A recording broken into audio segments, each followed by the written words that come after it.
एक प्रवचन और ले लेते हैं, आगे है। और ये भी भाव रश्मि कोटा सत्संग सदन से जो प्रकाशित होती है उस पत्रिका से लिया हुआ है। यह तृतीय पुष्प से लिया हुआ है, सिर्फ पहले वाला द्वितीय पुष्प से था। और इसका शीर्षक है दिव्य भाव।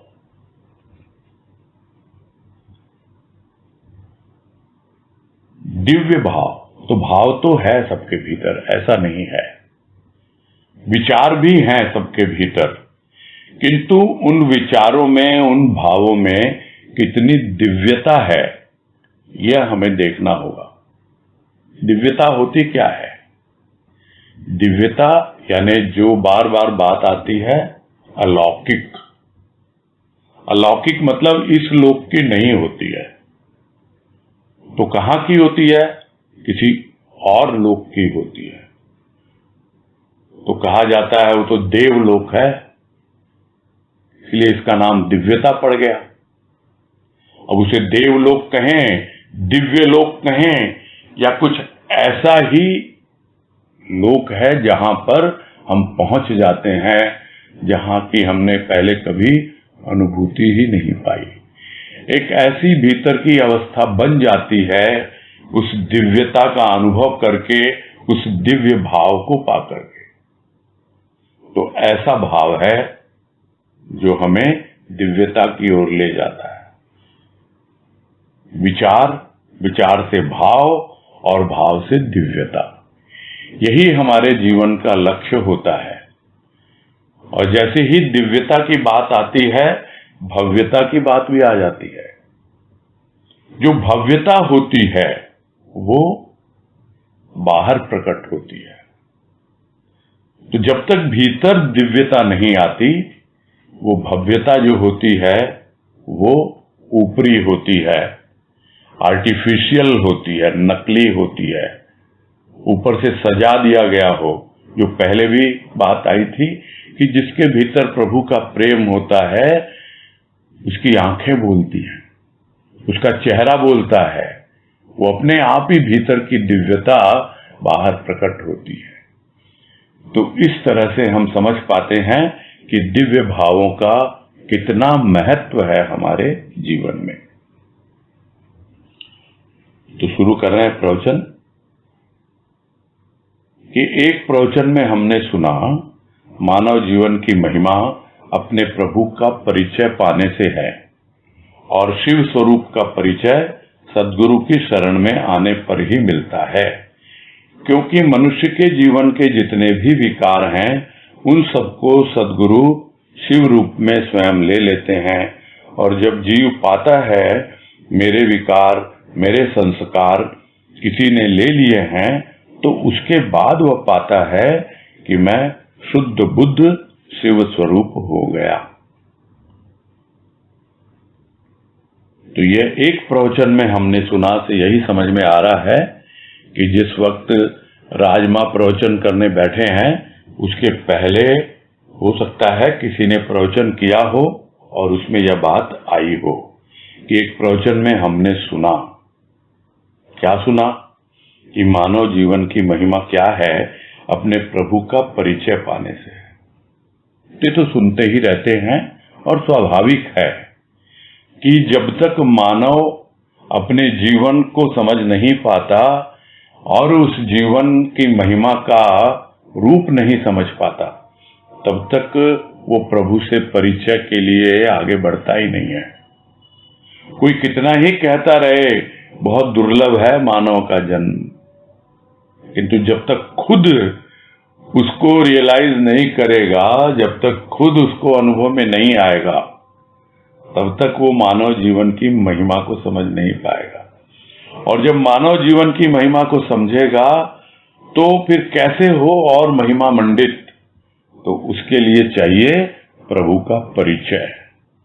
जब प्रभु का परिचय पाने चलता है, तो फिर अपने आप ही वो जीव भाव से शिव भाव की ओर आगे बढ़ने लगता है, और शिव स्वरूप का परिचय उसे मिलने लगता है। किंतु उसके लिए परम आवश्यक क्या है? वो है सद्गुरु की शरण। बिना सद्गुरु की शरण के न तो हम अपने जीवन की महिमा से अवगत होते हैं, न ही हम प्रभु से परिचय पाने के लिए आगे बढ़ते हैं, और न ही हमारी यात्रा जीव से शिव की ओर होती है। तो सद्गुरु की शरण में आने पर ही हमें मिलता है ये सब। कैसे मिलता है? क्योंकि हमारे जीवन में बहुत विकार होते हैं पहले, और हम उन विकारों में ही उलझे रहते हैं, उन्हीं में फंसे रहते हैं, और उन्हीं से ग्रसित अपना जीवन यापन करते रहते हैं। यानी हमारे जीवन में मानव होते हुए भी हम दिव्य जीवन नहीं जी रहे हैं, देवों का जीवन नहीं जी रहे, बल्कि दैत्यों का जीवन जी रहे हैं, आसुरी भाव में जीते हैं। ये विकार हैं क्या? तमोगुण है। तमोगुण आसुरी भाव होते हैं, सतोगुण दैवी भाव होते हैं। तो इस तरह हम जब देखते हैं कि हमारे जीवन में जो विकार हैं उन्हीं में अपना जीवन व्यतीत करते थे, किंतु उन सबको सद्गुरु ने क्या किया? किनारे कर दिया। और या फिर जैसे शिव है, जितना भी निरर्थक है, जितना भी कूड़ा कचरा है, वो हटा देता है, स्वयं ले लेता है और प्राणी को बिल्कुल शुद्ध बुद्ध निर्मल रूप दे देता है। तो स्वयं ले लेते हैं सद्गुरु शिव बनकर, और जीव क्या आता है कि मेरे विकार, मेरे संस्कार पता नहीं, पहले बड़े परेशान करते थे, अब तो उसके बारे में सोचता ही नहीं हूं मैं कभी। ले लिए किसी ने, तो किसी ने कौन लेगा? और सद्गुरु के अलावा किसी और में क्या एक क्षमता है? तब उसको पता लगता है कि अरे ये तो सद्गुरु ने लिए, और वो स्वयं शिव स्वरूप और मुझे भी बतला रहे हैं कि शुद्ध बुद्ध है तू, और मैं भी अनुभव करने लग जाता हूं कि शुद्ध बुद्ध शिव स्वरूप में हो रहा हूं। तो यह जो बातें हैं, हो सकता है किसी ने प्रवचन में इसके पहले कही हों। आगे है, एक और दूसरे प्रवचन में हमने सुना कि मिला तुझसा मुझे सद्गुरु, मेरी तकदीर अच्छी है। इस भजन की पंक्ति को लेकर अच्छा लगता है ये मानना, ये जानना, ये अनुभव करना कि सद्गुरु जब तक तेरे द्वार पर नहीं आए तब तक न भाव का पता था, न भक्ति का पता था। ज्ञान बातों में था, पूजा हाथों में थी, किंतु दिल में प्रभु के लिए कोई स्थान नहीं था। हम संत की शरण में आए तो वह हमारे जीवन को नया रूप देता है। तो जीव मानता है कि मेरी तकदीर अच्छी है कि मुझे तुझसा सद्गुरु मिल गया। हमारे मन में आज एक भाव है इस तरह से कि सद्गुरु की मूर्ति दिव्य है, सद्गुरु की वाणी दिव्य है, सद्गुरु के भाव दिव्य हैं, किंतु जिस दिन व्यक्ति को जीवन में दिव्य दृष्टि मिल जाएगी, दिव्य हृदय मिल जाएगा, उसी दिन सद्गुरु की मूर्ति को दिव्य देख पाएगा, उसी दिन सद्गुरु की वाणी को ग्रहण कर पाएगा, और उसी दिन वह समझ पाएगा कि यह सत्संग तो दिव्य है। दिव्य माने देवता बनाती है जीव को, दिव्यता देती है जीव को, राह देते हैं ये सद्गुरु और ये वाणी। तो यही कह रहे हैं कि दूसरे प्रवचन में सुना है कि तुझसा मिला मुझे सद्गुरु, तो मेरी तकदीर अच्छी है। अब कोई अच्छी कहेगा, कोई कहेगा कि भाई मेरे भाग्य जग गए, मेरे सोए हुए भाग्य जाग गए, पता नहीं मैंने पूर्व जन्म में कौन से पुण्य किए थे कि मुझे तुझसा सद्गुरु मिला। तो तकदीर होती क्या है, भाग्य होता क्या है? यही तो जो हम लेके आए हैं अपने संस्कारों में प्रारब्ध के रूप में, और सद्गुरु मिल गया। यह कोई बहुत बड़ी बात नहीं है, लेकिन बहुत छोटी बात भी नहीं है। न जाने कितने ही संसार में प्राणी हैं जिनको सद्गुरु नहीं मिला है, और यदि मिला भी है तो जो बातें बहुत बार होती हैं वो बस ऊपरी कर्म कांड में ही उलझा कर रखते हैं। तुझसा सदगुरु मिला तो कुछ न कुछ तो विशेषता है ना इस सदगुरु में। तो ये पंक्ति को सुनकर बड़ा अच्छा लगता है, अनुभव करना अच्छा लगता है कि भाई जब तक तुम्हारे द्वार पर नहीं आए थे हम, तब तक हमें तो कुछ पता ही नहीं था क्या भक्ति होती है, क्या भाव होता है, क्या ज्ञान होता है, क्या प्रेम होता है, कुछ भी तो नहीं पता था। हम तो यही समझते थे कि हाँ भाई हमने 2 बातें यहां सुन ली, 2 बातें उस ग्रंथ में पढ़ ली और हम उन बातों को दोहराते रहते थे और अपने आप को बड़ा ज्ञानी समझते थे। तो हमारा ज्ञान कहाँ था? सिर्फ बातों में था, अनुभव नहीं था हमें। पूजा भी हम करते थे और समझते थे हम तो बहुत बड़े भक्त हैं, लेकिन वो पूजा क्या करते थे? हाथ से करते थे, कर्म के रूप में थी पूजा। यही तो समस्या होती है। लोग कहते हैं कि कर्म ही पूजा, कर्म ही पूजा, यानी जो भी कर्म तुम कर रहे हो वो परमात्मा की पूजा है। किंतु जब तक भीतर में भाव नहीं हो यह बात समझ में नहीं आती है कि जो भी कर्म हम कर रहे हैं वो उसकी पूजा है। और किया क्या हमने? हमने उसको उल्टा कर दिया, हमने पूजा को ही कर्म बना दिया। कर्म ही पूजा नहीं, पूजा ही कर्म बन गया। बस एक कर्म कांड का रूप ले लिया, हाथ में पूजा है। क्यों? क्योंकि दिल में प्रभु के लिए कोई स्थान नहीं है। वह दिख रहा है सामने, दीपक जला लिया, ताली हिला ली, धूपबत्ती जला दी, हो गई पूजा। देख लिया सामने बैठा है तस्वीर में, इनफ, इससे ज्यादा क्या? दिल में जब तक प्रभु के लिए कोई भाव नहीं, कोई स्थान नहीं, प्रेम नहीं, तब तक कैसे मालूम पड़े? या तो तेरे द्वार पर आए ना, तब पता लगा कि क्या भक्ति होती है, क्या प्रेम होता है, क्या भाव और ज्ञान, सब बातों का पता तभी पता लगा। तो हमारे जीवन को एक नया रूप दे देता है और तभी मानता है कि पहले सिर्फ बोलने की बात नहीं, सदगुरु तो मिल गया, किंतु क्या हमारे भीतर यह भाव आया कि भाई हम जो कर रहे थे और आज भी कुछ कर रहे हैं तो क्या वो भावपूर्ण ढंग से कर रहे हैं? और जब करते हैं तभी मानता है जीव कि मेरी तकदीर अच्छी है कि मुझे तुझसा सदगुरु मिल गया। तुमने मुझे पूजा, उपासना, आराधना सबका अर्थ बतला दिया और सब में भाव भर दिया।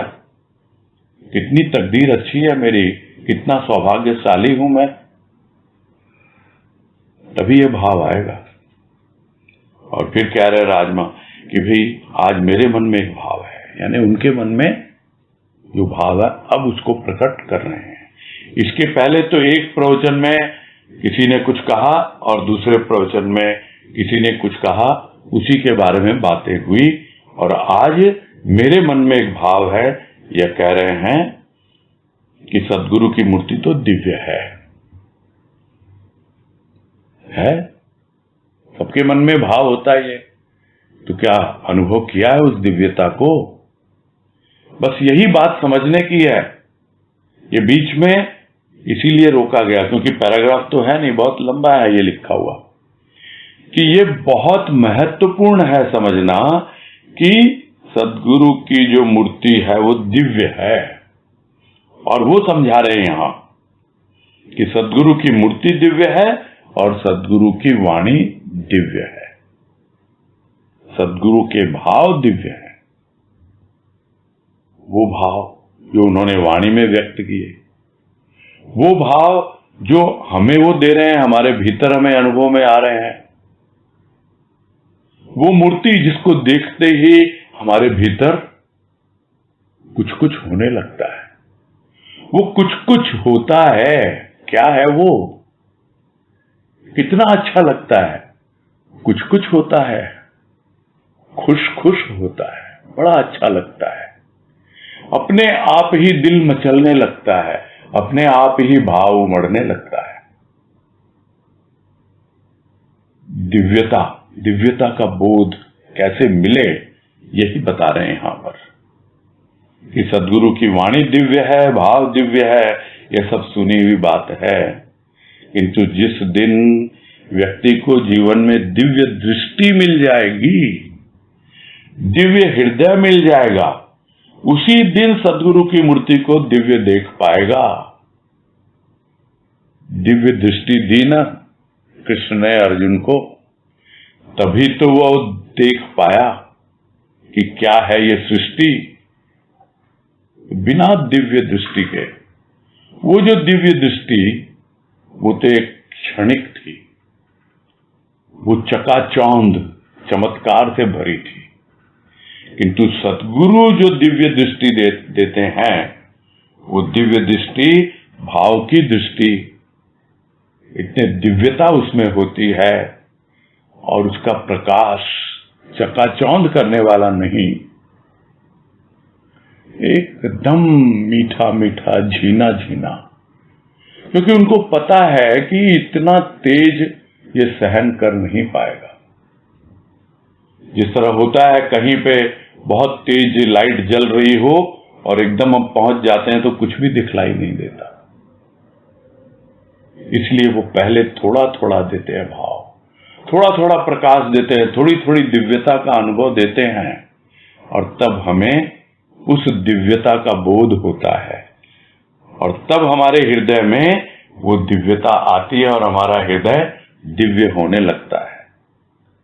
तब हम देख पाते हैं उस भाव की दृष्टि से, उस दिव्य दृष्टि से कि यह मूर्ति कितनी दिव्य है। तो उसी दिन सदगुरु की वाणी को हम ग्रहण कर पाएंगे और उसी दिन हम पाएंगे कि सिर्फ यह मूर्ति दिव्य नहीं, सिर्फ यह मेरा हृदय ही दिव्य नहीं, यह सत्संग भी दिव्य है। किस तरह दिव्य है?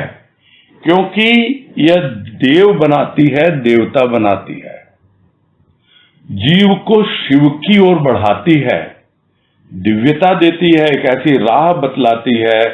यह सत्संग सदगुरु और सदगुरु की वाणी के माध्यम से। यह समझना बहुत आवश्यक है कि बिना भीतर में दिव्यता आए हम दिव्यता की पहचान कर ही नहीं पाते हैं।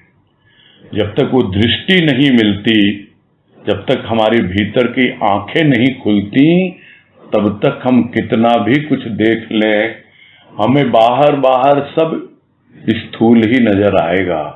उसके भीतर पेनेट्रेट करना, उसके भीतर घुस जाना इन आंखों के द्वारा केवल भाव से ही संभव है। और इस संदर्भ में एक पढ़ी हुई बात याद आ रही है विवेकानंद की, कि उनके और गुरु भाई थे, उनका नाम शायद राखाल या क्या था, बाद में नाम बदल दिया गया था, अभी याद नहीं वो नाम। तो जब स्वामी जी तो घूमते रहते थे विवेकानंद तो विदेशों में, और वो मठ में रामकृष्ण मठ जो वहां पे बेलूर मठ में बहुत कम ही आते थे, उनको वो इंचार्ज बना के गए थे। और फिर आए तो बोले, अब सुना है कि आप किसी के सामने बैठ जाते हो और 5 मिनट में ही देख लेते हो उसके भीतर क्या चल रहा है। यह प्रश्न किया राखाल ने विवेकानंद से। तो विवेकानंद क्या बोलते हैं? बोला, हाँ, इसमें क्या कठिन है? बोला, ध्यान लगाते हो तुम? बोला, हाँ, लगाता हूं। बोला, चलो अपन एक्सपेरिमेंट करते हैं। तो दोनों ध्यान में बैठते हैं, 5 मिनट बाद ही स्वामी जी बोलते हैं, तुम्हारे मन में ये चल रहा है। बोला, हाँ, बिल्कुल सही पकड़ा। बोला, फिर बैठते हैं, अब तुम ट्राई करना। फिर बैठ गए तो 15-20 मिनट बाद वो बोलते हैं, तुम्हारे मन में ये चल रहा है। बोले, बिल्कुल सही कहा। यही दिव्यता है। हम पूरी तरह से शांत होकर उसके भाव के अंदर जब डूब जाते हैं, हमें कुछ करना ही नहीं पड़ता। किसी को स्वामी विवेकानंद की तरह थोड़ा समय लगता है और किसी को हो सकता है ज्यादा समय लगे, किंतु हमें इसमें उलझना नहीं है। ये अपने आप आती हैं चीजें, अपने आप हमें अनुभव में आएगा जब हमारे भीतर सद्गुरु की वाणी, सद्गुरु का सत्संग उस दिव्य भाव को जगाएगा। आगे है, साथ साथ ये भी बतलाते हैं कि दिव्य है कौन नहीं। सभी के प्राणों में भीतर दिव्यता है, किंतु उस दिव्यता को कहां छिपा लिया हमने। इस मानव तन के भीतर जो दिव्य भाव हैं वो कहां छिपे पड़े हैं। जो दानवी भाव है वो हमारे सामने प्रकट होते हैं। थोड़ा सा व्यवहार करने पर सारे काम, क्रोध, ईर्ष्या, द्वेष ये सब हमारे सामने आकर खड़े हो जाते हैं और हमें बताते हैं कि तू तो कहता है कि तू तो सत्संगी है, तुम तो कहते हो हम तो भाव योगी के दर पर जाते हैं, किंतु ये काम क्रोध आकर हमें बताते हैं कि तुमने तो अभी सद्गुरु के भाव को ग्रहण नहीं किया, अभी तो तुम अपने जीवन अभाव में ही जी रहे हो। इन अभावों ने ही हमारे दिव्य भावों को छिपा रखा है। हमारे भजन की एक पंक्ति ये भी थी कि मुक्ति का रास्ता तुमने केवल प्रेम बतलाया है और प्रेम से ही मुक्ति मिल जाएगी। अतः हमें जप तप उपवास नहीं करना पड़ता, हमें किसी प्रकार का और कोई आडंबर नहीं करना पड़ता, केवल प्रेम से ही हमें मुक्ति मिल जाएगी। ये रास्ता तुम्हारा मुझे बहुत अच्छा लगा है, किंतु हम समझे जब करना सरल है तब करना भी सरल है, किंतु प्रेम को पाना बहुत कठिन है। तो ये भी बतलाते हैं सद्गुरु कि कौन दिव्य नहीं है। सभी के भीतर दिव्यता है, सभी के प्राणों में दिव्यता भरी हुई है। प्राणों में है दिव्यता, तो दिव्यता को कहां छिपा लिया हमने, कहां छिप गई वो। यह जो आसुरी भाव है, दानवी भाव है, वही तो आते हैं बार बार और हमारे भीतर छिपी हुई दिव्यता प्रकट ही नहीं हो पाती।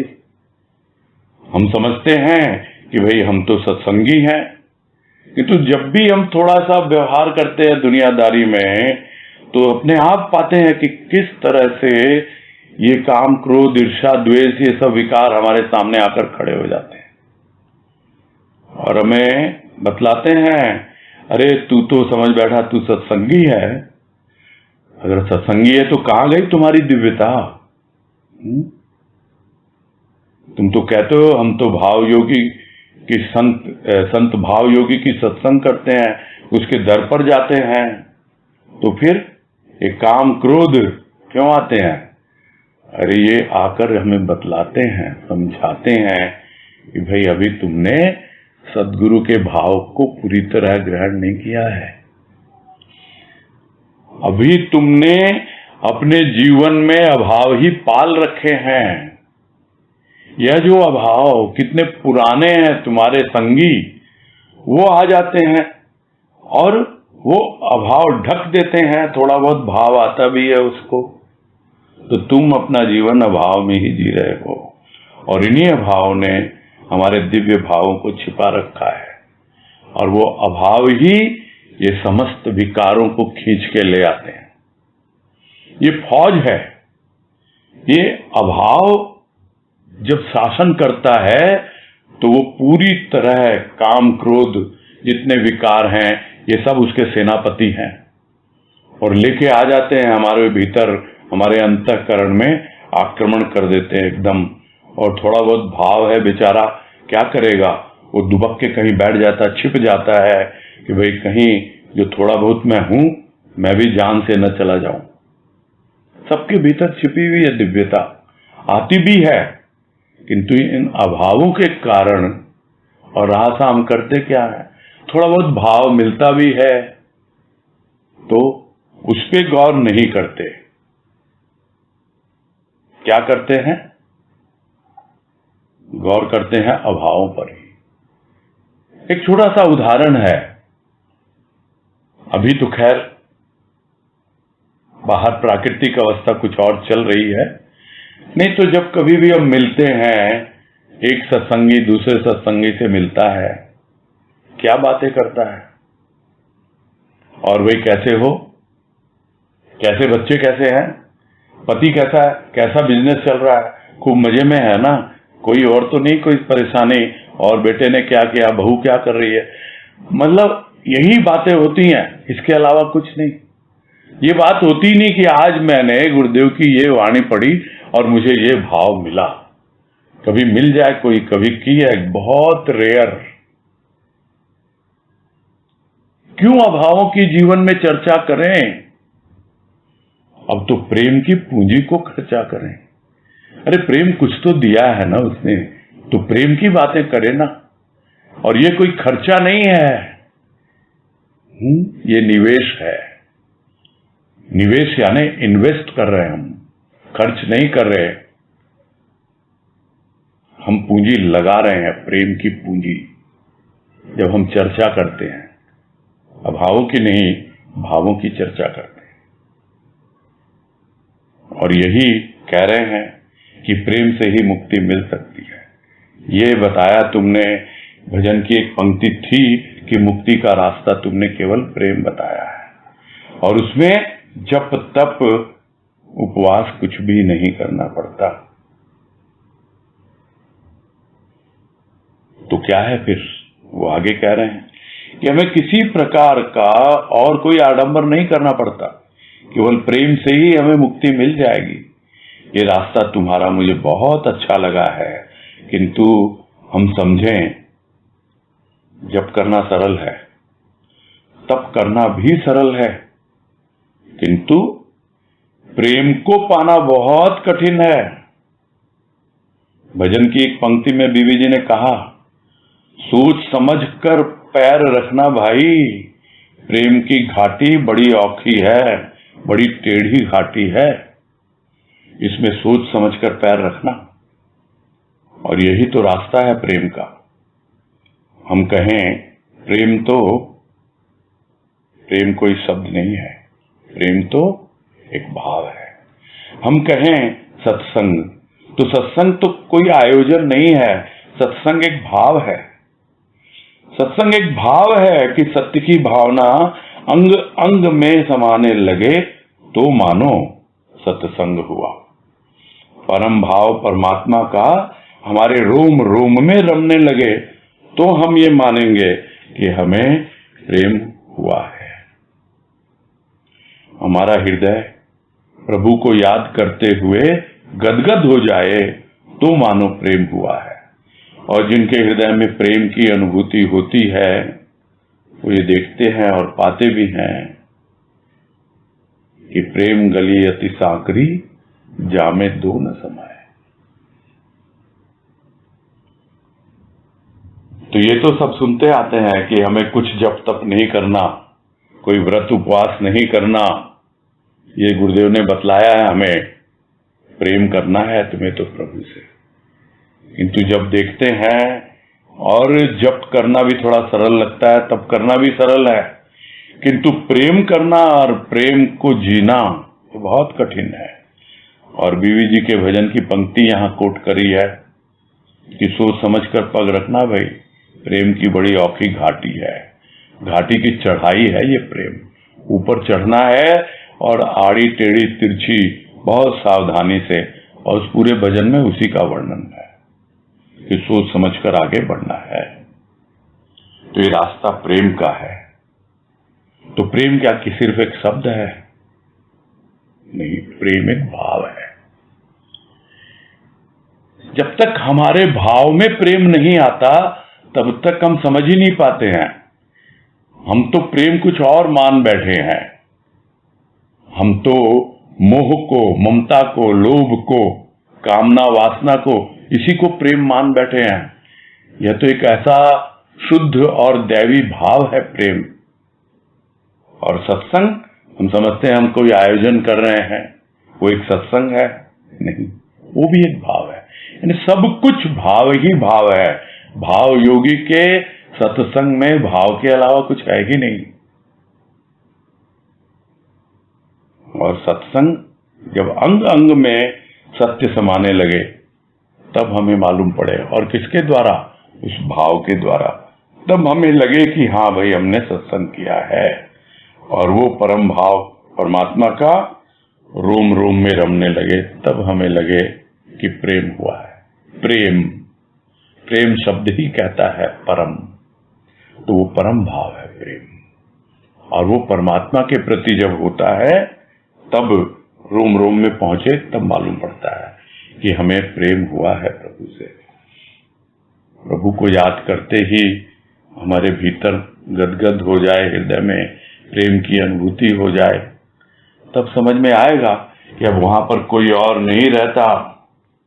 प्रेम गली अति सांकरी, जामे दोनों, दूसरा कोई है ही नहीं। अब केवल एकमात्र मेरा प्रभु है, मेरा प्रभु है, मेरा प्रभु है।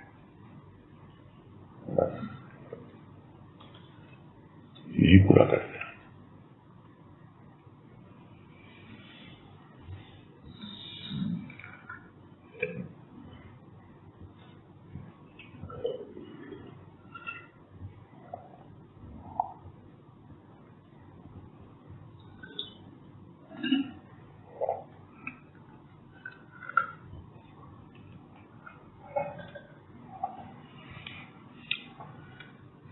तनुश्री शर्मा। प्रणाम भैया। हाँ नमस्कार, बोलो। भैया वैसे तो थोड़ा बेसिक क्वेश्चन है, पर बार बार कंफ्यूजन हो जाता है कि एग्जैक्टली अभाव हम किस चीज को कहेंगे। क्या बोले? अभाव हम किस चीज को कहेंगे? अभाव किस चीज को कहेंगे? तो बार बार बात ये भी आती है ना, अंधकार किस चीज को कहेंगे? प्रकाश का अभाव ही अंधकार है, वैसे भाव का अभाव ही अभाव है, और कुछ नहीं है। भाव आ जाएगा तो किसी भी प्रकार का अभाव नहीं रहेगा, किसी भी प्रकार का, न स्थूल का और न सूक्ष्म का। तो अभाव है क्या भैया? मतलब जैसे विकार जो है उन सबको हम अभाव कहेंगे, या दुख होता है, चिंता, इसको अभाव कहेंगे? आप तो भाव से सरोकार रखो, प्रेम से सरोकार रखो, आपको बाकी चिंता करने की जरूरत ही नहीं है। यही करता है प्रभु प्रेमी, जो भाव में जीता है उसको भाव से मतलब है, उसको बाकी चीजों से कोई मतलब ही नहीं है। अभाव का कोई एग्जाम्पल हो सकता है क्या? किसका? अभाव का कोई एग्जाम्पल है ना, अंधेरा है अभाव। अंधेरे में क्या क्या बताओगे कि कौन सा, किसका अंधेरा है ये? हाँ। प्रकाश का अभाव है अंधेरा। हाँ। वैसे ही भाव का अभाव है अभाव। प्रकाश है यानी भाव है, इतनी सी तो बात समझनी है। जब भाव नहीं है तो सब अभाव ही अभाव है, अंधेरा ही अंधेरा है। किसका है, क्या है, कौन आता है अंधेरे में? मालूम ही नहीं पड़ता कौन है, मालूम ही नहीं पड़ता है कौन काम है, क्रोध है, लोभ है, कि कौन कौन सी बातें हैं, कहाँ कुछ संस्कार आ गए, कहीं कोई और चीज आ गई, पता ही नहीं लगता। जब भाव नहीं होता है तो सब घेर लेते हैं हमको, एकदम हमको दबोच लेते हैं, सब तैयार बैठे रहते हैं। जो बात आई ना, ये सब अभाव है और पूरी सेना है इसकी, ये सारे उसको लेकर बैठे हैं, पूरी सेना से आक्रमण कर देते हैं।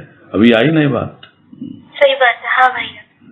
हाँ ठीक है। वो जो गुरुदेव की वाणी भी है कि चक्की अविचारों की, वो अविचारों की चक्की भी अभाव का ही एक रूप मान सकते हैं। वो अलग चीज है, अभी उसकी बात नहीं कर रहे हम। अच्छा। वो अलग। हाँ भैया समझ आया। हरिओम। हाँ हरिओम।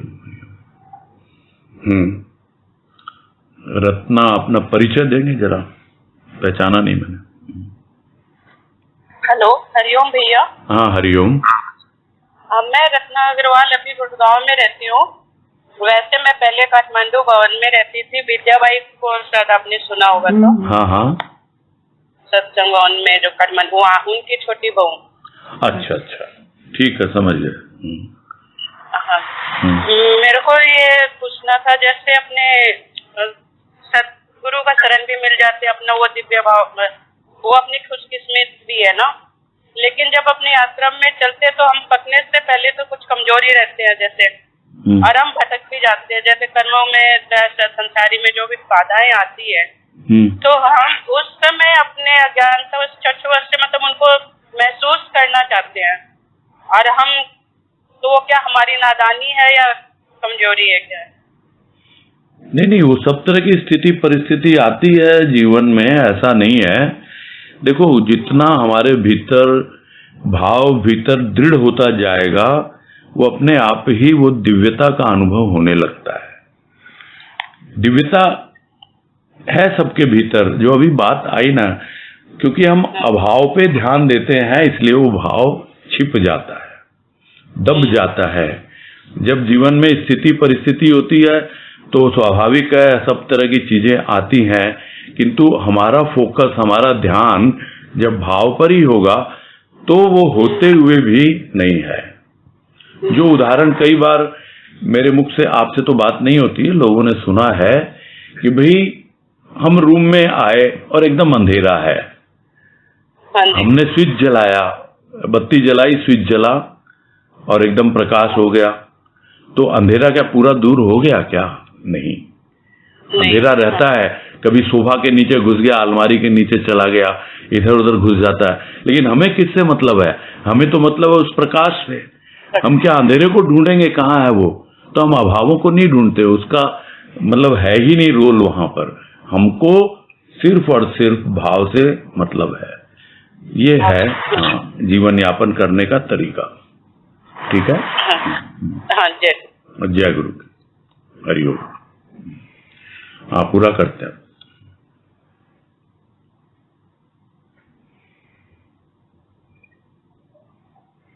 ठीक है भैया जी। हरिओम भैया जी। हाँ, हरिओम हरिओम, सबको हरिओम। हरिओम, सबको हरिओम। प्रणाम भैया। हरिओम। भैया।